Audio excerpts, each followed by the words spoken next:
Well, good evening, everybody. Alan Slaughterzinski for the Brevard Sports Network. And here today, one of my favorite guests ever. In fact, I was just telling Caleb how much I always enjoy taking time to talk to this gentleman because, well, first of all, he's a legend. You know how I feel about him. And second of all, nobody, and I mean nobody, covers high school football here in the Sunshine State better than this guy does. If you don't know who I'm talking about, Mr. Larry Blustein, please check out all of his great work at LarryBlustein.com and the various social media platforms that you see there on the bottom of the page. So without further ado, please help me welcome right here back to the Brevard Sports Network studios, Mr. Larry Blustein. Larry, how are you, sir? I'm doing good. Happy New Year to you and your family and everybody who listens. And yep, well, we're putting a cap on a pretty good year. 2023 was an exciting year, but a lot ahead and a lot of changes for 2024, obviously. Yeah, no doubt. Larry, the first question I have for you is this. Did you catch a small commuter plane from where you live to the state championships this year? No, I had to drive that 500 miles and along with Homestead, it went 538 miles, and St. Thomas, it went 480, and Columbus, it went 472, and Chaminade, who went 491. So the proximity of the game's terrible. And Yeah. we've said that. They rolled out a great product. The stadium was nice. They did a great job, but it just makes no sense logistically to put it in a place like Tallahassee. I mean, none at all, because your panhandle presence is zero. Your closest game was Madison County, which was 40 minutes away. But a bulk of the teams, such as Cocoa and Mainland and Venice and Lakeland, have to come 4 hours, and that's a pretty good ride. And aren't there two teams that were down south that were about 6 miles apart that had to travel all the way up there to play each other? Well, Homestead and St. Thomas are like 35 miles apart, but still, Yeah, that's I mean, unbelievable. yeah, it is unbelievable, and it's it costs them money, and they're and you get no crowd. I No, mean, and I've said all along, and I even said it to the people at the FHSAA, Alan, that let's sign a 50-year deal with Orlando, please. right. I mean, you've got restaurants, you have hotels that are affordable and that are not 160 a night, and I mean, in the proximity, if you have to fly in from Jacksonville, if you have to fly in from any of those destinations, even in the Panhandle, it's not going to cost you an arm and a leg. It's a highly traveled route, whether it be there or Sanford. Yeah, it just makes no sense. I mean, again, it takes nothing away from the way they ran it, because they ran very well and it was nice. Although they put the media in a tent, which was kind of, and especially that Friday night game between Hawthorne and Madison County, where the wind chill was like 28. Us Southern guys don't like that, No. but yeah, but everything else, I mean, every game that was played other than the Chaminade game, and Chaminade's at a whole different spectrum. I mean, when it comes to, they really are. I mean, you look at them. I mean, Central Catholic was 13-0, and I had a chance to watch them earlier in the year, and they were pretty good. Yeah. They beat Cardinal Gibbons down here and beat them handily, and in South Florida, and but Chaminade roll. But other than that, there was a lot of really good games. Chaminade was about the only team I felt like could have beat Cocoa this year. In fact, if I were picking it, I would say Chaminade won. I'd put Cocoa too, Larry. I would this year, just because of what different level. Yeah, different level. And people don't realize until you line up against them their speed. And the thing is the crazy thing is right as we speak, they're reloading. I mean, they're reloading because everybody they've been to state 8 years in a row. Think about that. I mean, you as an athlete say, you know what? I wish I can get to state one time in my career, but they've been 8 years in a row. And then looking at the, their schedule and the path next year, it's going to be 9. and Yeah. probably 10 because they're getting a sophomore quarterback who threw for 2,300 yards last year as a freshman that's coming in along with wide receivers and linemen, and they return a bunch of good kids too. So and the thing is they don't like Coco. They duck nobody. They'll take on all comers. I mean, they played St. Francis of Baltimore last year, and then they played Miami Central. And everybody Miami Central lost 4 times. Central lost 4 times, twice to Norland, once to Bishop Gorman, and once to Chaminade by a total of 12 points. Right. Right. So yeah, so and that's a thing too. You take a look at the schedule and you look at some of these programs. I'm not going to throw stones at some of these schools, but they'll play 1 or 2 games and that's it. But you look at Coco and they'll go to Venice and they'll go to Orlando Jones and they'll play Sanford Seminole and that's the way it should be. That is and Schneider has it down to the fact that no one could ever accuse him of not playing a competitive schedule. And I mean, you take a look at Coco and, there's a couple of other programs around like Berkeley Prep. I mean, people were discounting them, but that's a program. And I warned everybody that, they only had 2 losses on the year, but against Heritage, I told Heritage, if you let them into the 4th quarter, they have a chance to beat you. They led the entire state in time of possession. Yeah. You get them, and then you get a Mandarin team loaded with talent, but then you have Columbus and then St. Thomas Aquinas, which obviously lost to Bosco, sure lost to Coco. If you watch the replay, you'll understand that game was, was kind of given to them. But at the end, they were standing at the podium for the 5th straight time, and then Coco for the 2nd straight time. Yeah, you mentioned those schedules. You look at a team like Trinity Catholic, who went into that state championship game. Yes. I mean, with a lot of people that don't understand this, Larry, say, well, how is it that a 6 and 7 team can be playing for a state championship? Yeah. But if you look at that schedule Trinity Catholic played, that's what I tried to caution, MCC and Holy Trinity against. Look, guys. You better look at their schedule.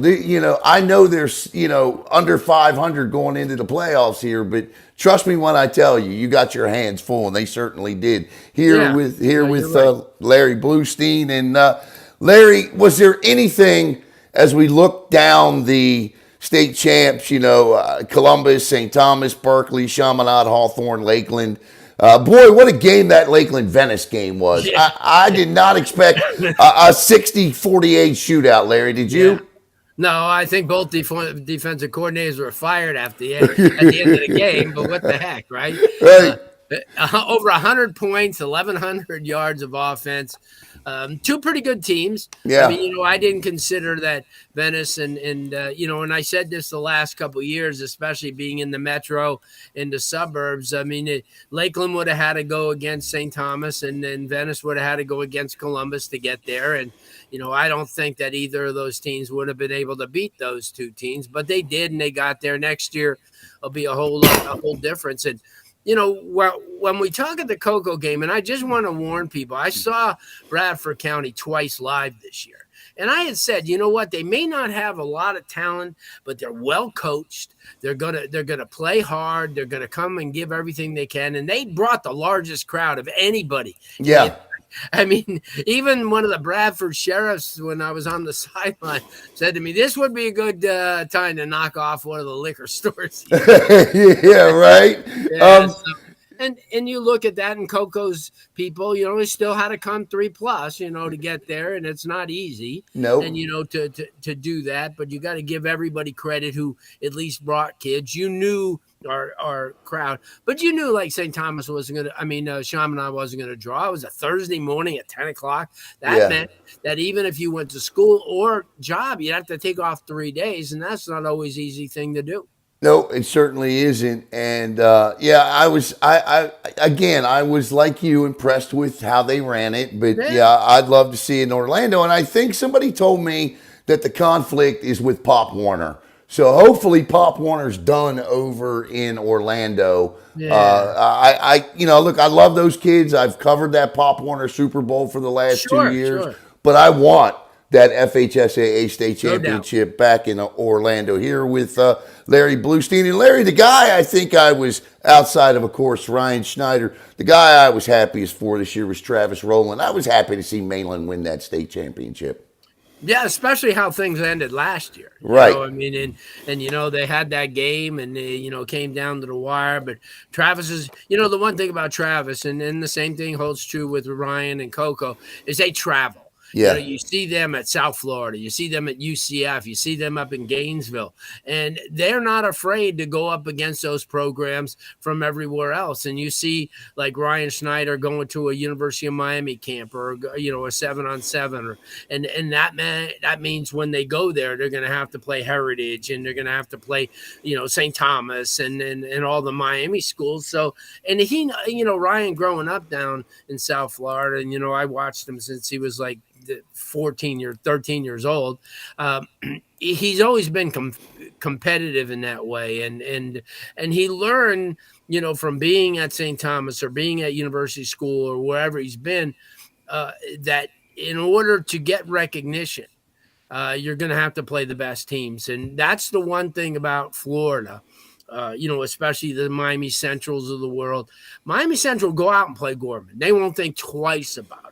A lot of they'll play, like Chaminade. They'll play against St. Francis Academy. And, they didn't have a great year this year, but, they're usually a pretty good prep school. And, from being in that area that, St. Francis gets a lot of really good kids. And, Yep.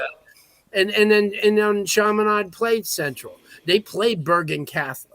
I mean, this is a Bergen Catholic team in Jersey that won every single game but the Chaminade game, and Chaminade jumped on them and beat them 66-10. Oh, they killed them. Yeah, so that's what I'm saying. A lot of these programs in Florida, and I'll add Venice to that mix, and you could add Lakeland because Lakeland played St. Joseph, Philadelphia this year, and they played Clearwater Academy International. So I'm not saying nobody ducks anybody. If you duck anybody, you're not gonna at the end. You're not gonna get the national recognition. And No. Zach Poff from Max Preps, who joins us a lot during the course of the year on our radio show, was saying that very thing. He says that's the reason Chaminade was number 2, because they played people. Yeah. I mean, they didn't lose. They played everybody. I mean, and in all fairness, to them, I mean, they could have at least been like co-champs because Gorman doesn't play anybody. They play one game this whole year. They played the Canyon Corners. Right. Of Utah. And other than that, and then they play Miami Central. Okay, so they played 2 games. But other than that, they really, the Nevada teams, and I went to UNLV, so I know those Nevada teams aren't very good in football. I mean, Right. outside of them and maybe Liberty. So that's why they've won 24 out of the last 25 regions and gone to state 18 out of the last 19 years. But, and then you look at Mater Dei and St. John Bosco, and outside of those 2 schools, there's really nobody at that level. No.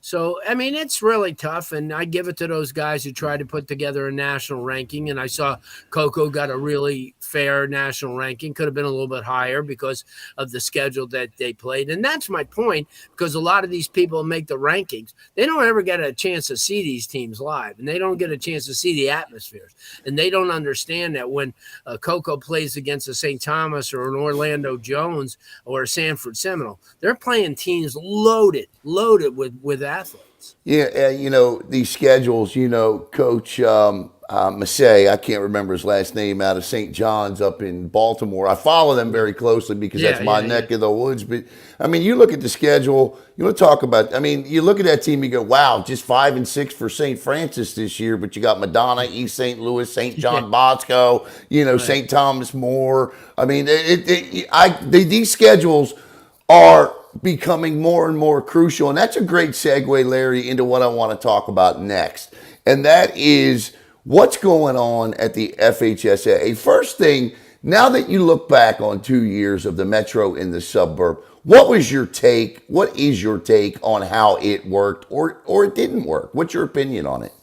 Well, there was a lot of people in the Metro that would look at the suburb teams And you guys not included because I mean you guys are a true suburb area, but you have an areas that really you say to yourself, I mean, what good is something like that? Because you're going to have people arguing, hey, listen, if Daytona Mainland played in 3M, there's no way they're going to get the state. Or you see that was my only thing.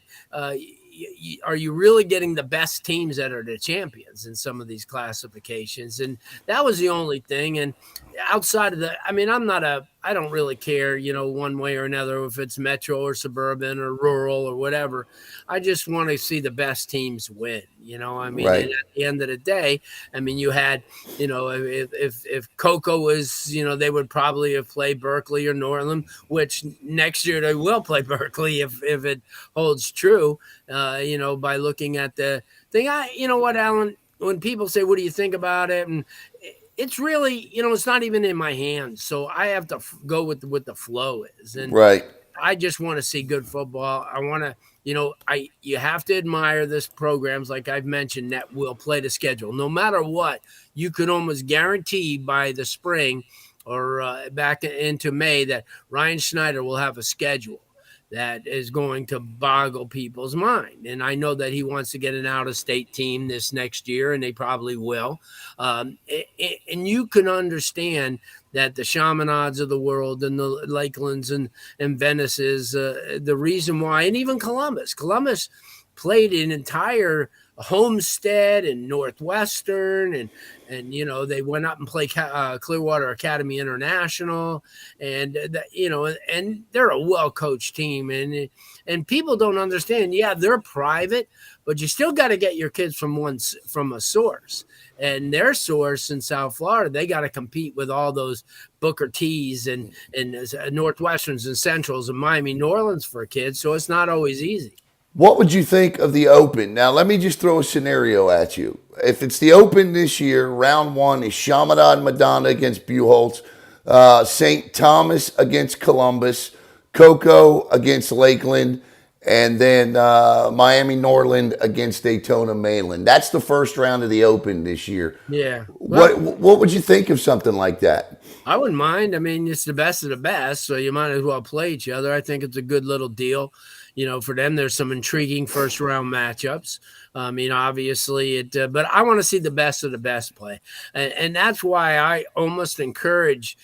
In South Florida, they have independent league, and I Right. know they have them throughout the state, but I encourage these teams, and we call them the Cuban Conference. Okay. And it's, a lot of these schools that just don't achieve, they'll achieve in soccer, or baseball, but it's just football's not their deal. So I kind of encourage them. I said, playing in an independent league, what does it matter? Right. I mean, you're gonna have more kids always come out. They may not be the level of a Columbus or so, but I mean, like this year, Miami Braddock and Miami Ferguson, which are two huge schools. Ferguson's the second largest school in the state at 4,400, and Braddock has like 29, and they've been rivals forever. They played the first time I went to see them was on a Thursday night. They had 3,600 people. That's pretty decent. I mean, the place was packed. And then when they played their championship game, the only drawback is because of lightning and rain they had to move it to an afternoon, and that kind of cut into it. But it was a great game, great atmosphere. And I try to encourage these teams. Why get your brains beat in? Why have to play against Columbus and play Homestead and play all those schools when you could play teams that are even with what you are, and you come out at the end? I mean, you could be like Braddock. Or Ferguson finished 10-1. So Right. down 5 years from now, they could say, "Hey, we finished 10-1. We got the championship." No one's going to care. No No. one's going to go, "Well, you didn't play in Gainesville," or So no one cares. So that's my thinking. I just think to make it all fair, I think something having an elite division like you just mentioned, I think it's great. I think it's great for the state. I think it's great for the sport.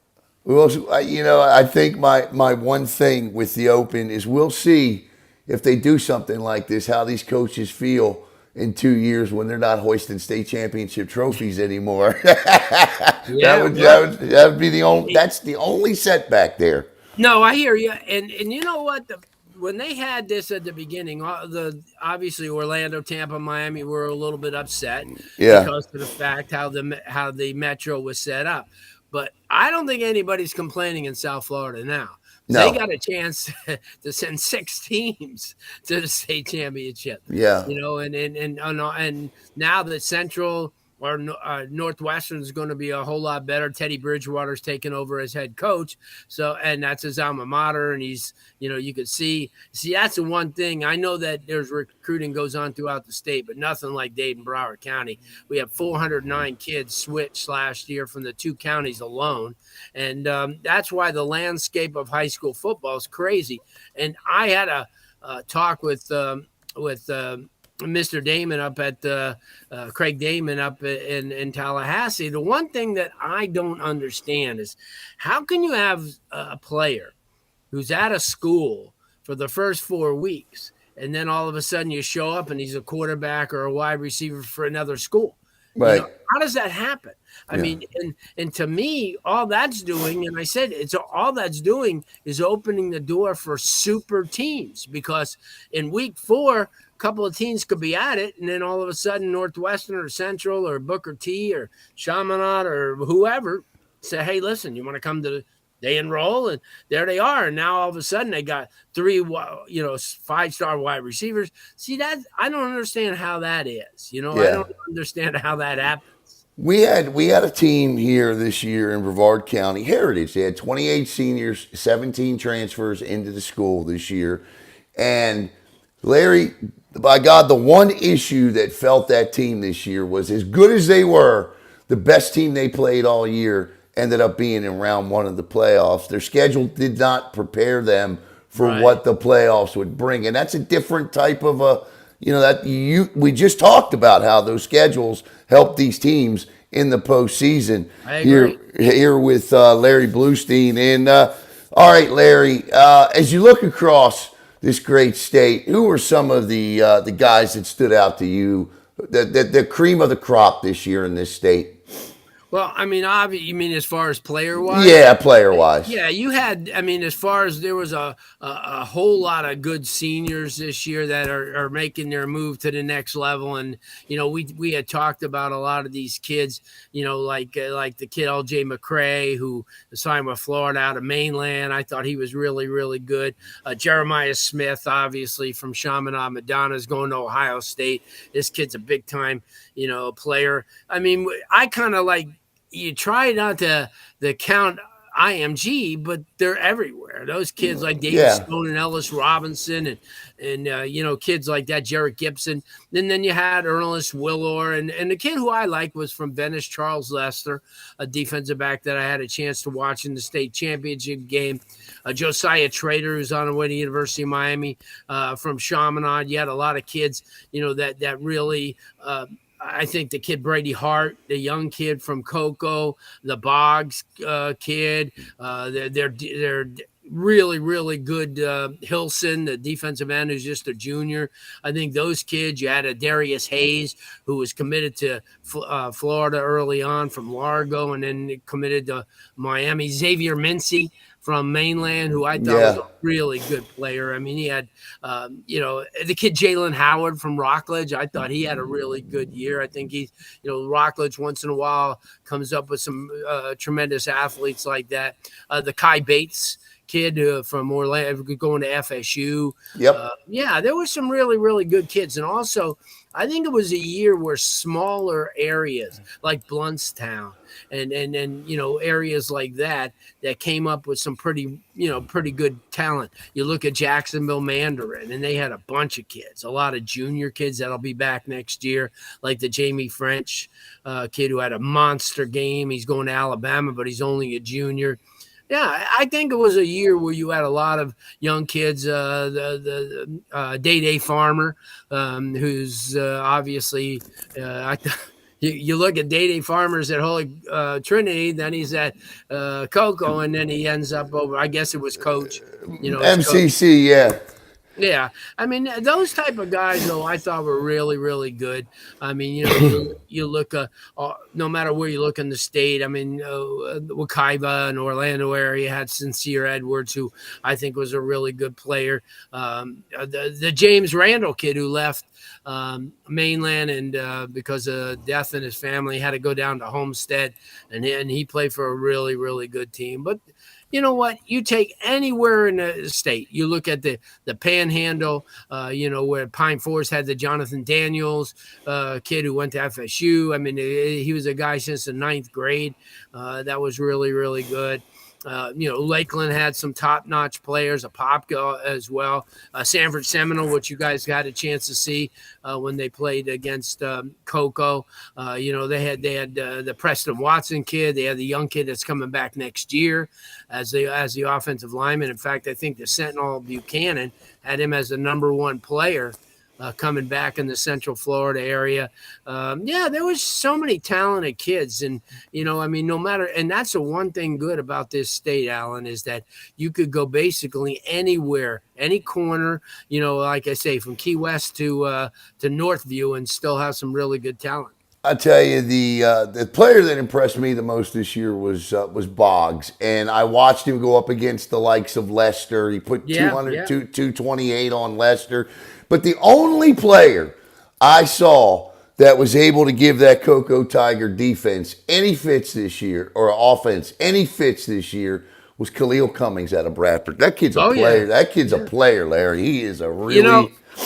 And I'm glad you brought that up. Because I mean, I understand that people, most people around the state never heard of Bradford. Yeah. But let's put it into perspective. And even Ryan Snyder said this. This is a team over the last 2 years that only gave up 75 points. I know. I mean, I don't care who you're playing. I mean, and they came, and you mentioned Khalil, and then they had, and a lot of those guys had to go both ways because it's a smaller school. But I mean, schools like that, I want to point out, and I want to, give some props, like Hawthorne. I mean, here's a Hawthorne team that they've won 50 out of the last 52 games. Wow. I mean, and Cornelius Ingram's done a great job as a head coach, former Gator star, former star at Hawthorne. His kid is playing quarterback. And, you look at any of those teams, you brought up Ocala Trinity. You can't say enough of what Coach Brantley's does over there. And, they took on a challenging schedule. They played Clearwater Central Catholic early on in the year. They played some of those really, really good teams. A team that we didn't even mention, Sarasota Cardinal Mooney. Yeah. Jared Clark, the head coach, used to play quarterback there, went to Notre Dame, came back there and has been the coach. And that's a team that returns 18 of the 22 starters for next year. So, I just think anywhere you look, Madison County's always really, really good, and Coach Coe did so well with them. And then all of a sudden, he leaves, and Coach Harris takes over. And ironically, Coach Coe left and went to Coffee County, and they went 15-0 this year and won a Georgia State title. So, it's great to see all the teams. As you mentioned, Lakeland and Venice. I mean, both of them have quality football programs. Columbus Mandarin was a really, really good game. St. Thomas and Homestead. Yeah. I don't think anybody gave Homestead, a shooter's chance in that game, but you got to give them a credit. They lost their head coach who went to Nebraska last year. They lost all this talent, but yet they came back, didn't quit against St. Thomas. And if they would have kicked a field goal, they would have tied the damn thing. Yeah. Yeah. Now, I want to ask you, Larry, about some guys that are in the NFL right now that I know you've had an opportunity to see play. I want to ask you what you thought of Lamar Jackson down at Boynton Beach. I mean, look, not even he could beat the great Miami Central teams, right? But what did you see in Lamar Jackson at the high school level? Did you see anything in a guy like that made you think he could be a possible two-time MVP winner in the NFL? Well, I have a cheat sheet on him. I saw him when he played in Pompano Youth Football League, and the kid was everywhere. Safety, wide receiver, quarterback, and just a phenomenon. And I remember one of the games that he played was against Coconut Creek when Coconut Creek was in the same district as they were, and it was 68-65. And Wow. he was just amazing. I mean, just amazing. And I'll even go one better. And you could relate this being a Baltimore guy. He played Hallandale, and Tyler Huntley was the quarterback on the other Okay. side. And I'll tell you, they went Tyler Huntley that game threw for 485, ran for 110, and Lamar threw for 335 and ran for 200.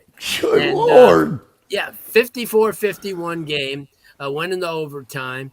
You could tell. But at the same time, all the college coaches who would come in said, yeah, he's not going to play this position when he gets to the NFL. He may play it at Louisville, but he's not going to be able to play this position. He's just too much of a run first type of guy. Right. And but you know what? That's how you get athletes, and I think he's really exceeded all expectations. And the best thing about him, he's a really good guy too. Yes, yes, he is. I had a chance to interview him when he was a Heisman Trophy candidate over in Orlando when they had the only ACC championship because they had that restroom mess up in Carolina and moved it here. But who is the guy you saw play in high school where you went, it's a bona fide NFL player, the Khalil Macks of the world? Who is it? Herschel Walker. Oh, okay. Tell me. I went to see Herschel in the second round of the playoffs in Georgia. They played Noonan, and I got there early in the day, and I met him, and we were at his sister won the state track 200-meter track championship that day. Wow. Then I watched him play football at night, and I go, nah. I've never seen anything like it. I mean, this guy was big, fast, strong. When you're 6'2", 220 pounds and running a 4.49 40, I mean, there's trouble ahead. And he was the best guy that, you look at. And Emmitt Smith was in that same way, too. Although Emmitt, Dwight Thomas, who is a great guy and works extremely hard. Now, he was Emmitt's coach in high school at Escambia. And he always told me, he goes, I didn't want to overwork him. Well, that's not the same as George at the Wrightsville because they gave Herschel the ball 25 times a game. Used to have 250, 260, no problem whatsoever. But I think he was the best. I watched Deion Sanders in high school, a phenomenal athlete. He always knew he was going to be special. I also watched him in the quarterfinals in baseball. Where he went 5 for 5 and stole 4 bases. Jeez. So, you kind of look at guys like that. There's been so many talented athletes. I mean, even in your region, I remember seeing Clint Hurdle and figuring that Clint Hurdle, he was a quarterback and Miami recruited him, but he was also a beast on the baseball field. And yeah, there's really good Jeff Wickersham from Merritt Island, who I thought was one of the more talented quarterbacks of the region. And people, because Merritt Island back in the time had so many athletes, and the Derek Browns and the McFaddens and the Hurley Browns and people like that. They were so talented, and it's you can go to any region. But, the best thing for me when I was coming up and doing the entire state, which I do now, but more so back then, was going to a Bradenton Manatee, Bradenton Southeast game and seeing Peter Warwick and seeing Tommy Frazier and seeing 11,000 people at games like that. Those were the days when, Milton played Niceville and you couldn't find a seat. And Miami Northwestern playing Jackson in the Soul Bowl and in the Orange Bowl and getting 24,000. So it's disappeared. We don't get the crowds that we do, that we used to do. And, because you can come down to Miami area and go watch Northwestern Central and they'll have 12,000, but down the road about 3 miles at Mylander Stadium in Hialeah, they'll have 200. Yeah. So, It's nothing like Trash Pal. Nothing. I don't care what anybody says. Nothing like Trash Pal. As we get set to finish up here with Larry Blustein. Larry, you mentioned troubled there, and what do you see? Georgia recently approved this NIL crap, and obviously you know how I feel about it. Obviously, the FHSAA is eventually going to follow suit here. if I said to you, Larry Blustein, what is the state of high school football moving forward? What would you tell me? Follow the college ranks, Alan, and what's going to happen. And it's funny. I had a talk with Charlie Partridge, who is just a mastermind defensive coach up at Pitt, and he said the craziest thing now, and this is going to follow suit in high school, is that we not only have to recruit our class, but we have to recruit our current kids to keep them. And that's what's going to happen in high school, where you're going to have to you're not going to have any discipline, because kids will leave you tomorrow because they're going to get X amount of dollars from somebody else to play to play at another school. And that to me is bothersome. And, watching the USC football game last night against Louisville, and they didn't have 24 players. 24 players who didn't participate in the bowl game. It reminds me as a kid, living in South Florida with spring training. And we used to go to the Orioles all the time. But the crazy thing is you look around and Brooks Robinson would be out by the third inning, and you'd have guys that you never even heard of, that were from AAA or AA the year before that were playing. And that's what things are happening now. You're seeing games and you go, who the heck are these guys? You look at Florida State and Georgia, in the Orange Bowl. And the Orange Bowl is a great game, and it's going to be well attended. But you're going to have a shell of what these teams are about, and it's going to get worse. And that's why I'm saying in the high school ranks, they're going to approve it. I don't think the governor really cares or knows anything else, and he doesn't think of the ramifications. But you can almost look at any of these. I think the rich are going to get richer, and that's just the way it is. Yeah, seeing a guy like Miller Moss last night for USC set these records, I'm like, who in the hell is Miller Moss? Yeah, exactly. 2 weeks ago, last week, USC is trying to get a transfer portal quarterback, and then I'm sure after last night, Lincoln Kennedy goes, our search is over. We got our guy. We got our guy. Larry, it is always a pleasure to talk to you, and happy holidays to you and your family. Happy New Year. And sorry I didn't get a chance to catch up with you. They move those games right along up there in Tallahassee, that's for sure. But Larry, I appreciate you. And I got one more for you real quick here. Do you know off the top of your head, because Ryan Schneider just won his second straight 2S Dairy Farmer Coach of the Year, do you know of any other coach that also is a 2-time winner of that award and won it as a player? No. I was going to say the only other coach that I can remember was probably Corky Rogers, but he never won it as a player. Yeah. That's that's something that you could hold in high esteem. And Ryan's a good dude, and I'm glad for him, and I'm glad everything is working out. In the area. I know that he was, hesitant at first, and then all of a sudden, and then he was but because he didn't know what the landscape was. I mean, he didn't know anything about the area, but he's taking over for Wilkinson too. Yeah, I'll tell you what, and that, and I spent last summer a couple times with Johnny. Johnny's doing great, up at New Smyrna Beach, and and Johnny, I can't say the great job he did in laying the foundation, but what I think John Wilkinson showed is that, just like Bill Castle did at Lakeland, is you win with your youth football.